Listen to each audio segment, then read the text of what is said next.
Hello. So we're striking. The writers are striking. So funnily enough, gives me a little more time to do stuff like this. Kind of looking forward to taking a few days off. Of course, I'll be writing my own stuff, not for people. Can't stop writing. But I am going to begin posting tomorrow. I finished Fortunate Son several weeks ago. I got distracted by a couple of other things that I had to do. But I'll start posting it day by day, the raw data tomorrow for anybody who's interested. One day it might be valuable. I wanted to talk briefly about Shane Black. For beginning writers who are getting into business or getting into screenwriting, I learned everything I know from Shane Black. Shane Black invented modern screenwriting. He was a generation pretty much just before me. And his screenplays are really brilliant, and I recommend it. Everybody, even writers who are established writers, can learn from him. I recommend that they read his screenplays, especially Long Kiss Goodnight, The Last Boy Scout, and The Last Action Hero. The Last Action Hero is an interesting script. It's highly underrated. People don't really talk about it, but it's quite brilliant. You read it, you marvel at how clever it is, how smart it is, how well structured it is. Very, very powerfully structured script. This is back when people really cared about those things, but it's quite brilliant. But I learned everything I know from Shane, and then I created a sort of my own hybrid of what he does, which I still do today. And I keep refining it all of the time, and I keep thinking about it and turning it over in my head. But very briefly, I just want to say that everybody should read Shane Black's work because he really, really is and was a special writer. And one of the screenplays that made the biggest impression on me was, and I'll go to it, is Long Kiss Goodnight.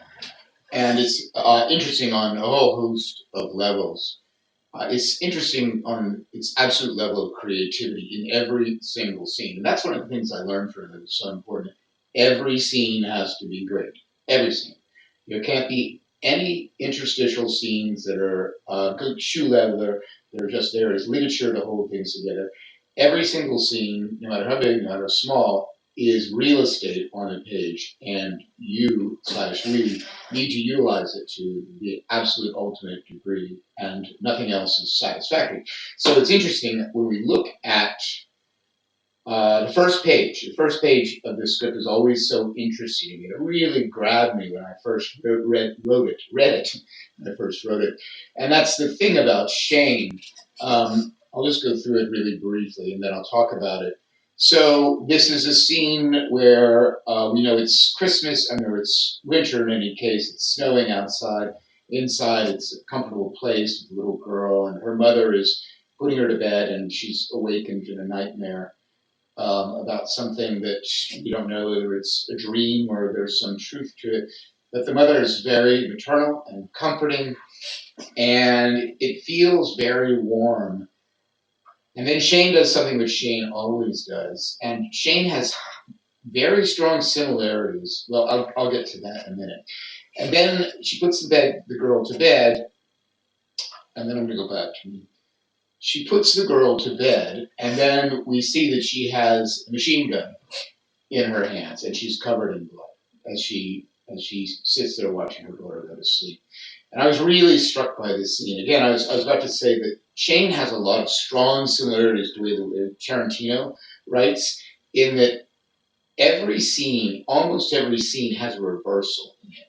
In other words, he's very good at setting you up for one thing and then suddenly pulling the rug out from you.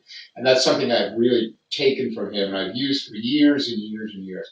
Just reversal. I actually take a sadistic satisfaction in just pulling reversals on audiences all the time, both in the scenes, in the dialogue, in the scenes, and in the script itself. Edwin Salt was a great example of that, which was about somebody who's accused of being a Russian spy.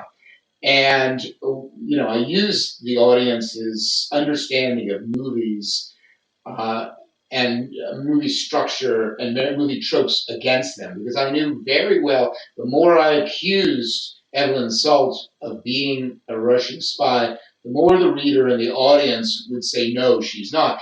And in fact, I went out of my way to give all of the evidence that proved that she was a Russian spy, because I knew the audience would say, they would say, no, that's all wrong. It's a setup. She's not a spy. She can't be. She's Angelina Jolie. But of course, it turns out she is a Russian spy. And as simple as that is, we told you it's a Russian spy, and she is a Russian spy. That's not really much of a reversal, but it's a reversal because it's key to understand how audiences think and how they react to everything. And I had a little segment before called Jiu-Jitsu.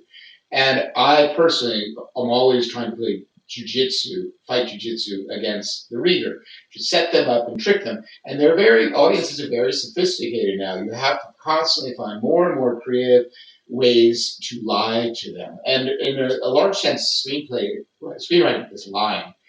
Because if everything is easily read, if it's like semaphore, then the audience is not engaged. It has to be a jousting match with them, a fencing match that keeps the interlocutor engaged. And in this case, Shane really sets you up beautifully, and then he pulls a reversal on you. And this person who is incredibly maternal, turns out there's something about her that is really intriguing and really cool. So we know two things at once. She's just a warm person, and she loves her daughter, and she has a daughter, but also there's something very seriously going on. She has a double life that we don't know about. And it's really interesting. And the other thing that I took away from this is that it's done in one page. Going back and reading it now all these years later, it's interesting to me. In the first paragraph, I would have split that paragraph in two, and I'm almost sure Shane would have wanted to too, but that would have pushed the page past the one page mark. And I never actually spoke to Shane to ask him about this, but I believe he forced that into one page because it really grabs you. Like, if that's page one, I want to see page two, even though the fade out comes on the top of page two, which actually I would have cut the last word out of the last paragraph, which could easily be done, and drawn that up so you had a fade out at the end, but that's neither here nor there. But I've taken that with me and that lesson, whether he intended it or not, and I make sure every scene is almost every script, not every script, but almost every script is one page. The opening scene is one page. It doesn't feel rushed, and it is an absolute setup that has a twist at the end that suddenly gets you leaning forward. And I spent hours and hours on that first page. I had the idea, and I spent hours usually trying to find a way to just condense it, because oftentimes it's hanging over, just over the edge onto the other page, and I can't stand it if I've got a sentence or two sentences on the other page that belong to the first scene. That first scene, which is almost like a movie poster to me, which sums up the movie in a way, which is and in Long Kiss Goodnight, in a way it does. It's a woman who's leading a double life, but of course we don't realize she has amnesia, doesn't know it. But I highly recommend you read this script because it's a really special script. The movie did okay, but didn't do that well, which really surprised me. I remember I was working with Rennie Harlan at the time, and when he was making this, and he was very excitedly showing me the storyboards, and they were really great, actually. There was something about it. The third act there has issues, but I think the first two acts of it are really, really incredible. And again, every scene is special. Every scene is clever. Every character is clever. Another thing Shane does is he gives every single character, no matter how small, their due respect. Every character gets a great line. Every character. Almost without exception. There are a few exceptions. But even if they have one line and it's just a goon, they get a really good line. And I really like that about him. Quentin is the same way. Tarantino is the same way. And also, the stronger similarity is that he's constantly pulling reversals. I believe Quentin is a little more extreme of consciousness in the way he writes than Shane is, but I'm not inside their brains, so I can't really tell you. I believe their processes are different, but they tap into very similar things. Shane is also obsessed with pop culture, if you look at it. It's Christmas TV shows. So there are very interesting similarities between the two, and they're both really great writers. In fact, maybe the best writers out there. So I highly recommend you look at this script. His scripts are so much fun to read, which is something that almost at the time nobody else does or did, and it's something that I strive to do. Make it fun, make it so entertaining. Everything about the script is entertaining. Everything about it is explosively great ideas that you're like, wow. And they just jump off the page, and you can't stop reading it. The first thing, the first step towards selling is engaging. And in that sense, Shane is a fantastic salesman on the page. Just the first few scenes are great, and they lead up to, like, essentially on page 10, one of the greatest scenes in movies in which Samantha, which is Charlie Baltimore, is in a car talking to some drunk guy she's driving home, and it's a really funny scene. And suddenly deer walks out, and everything goes to hell. The car goes off the road, and it explodes, and she's there covered in blood. And this is what snaps her out of her amnesia, or begins the process of going out of her amnesia.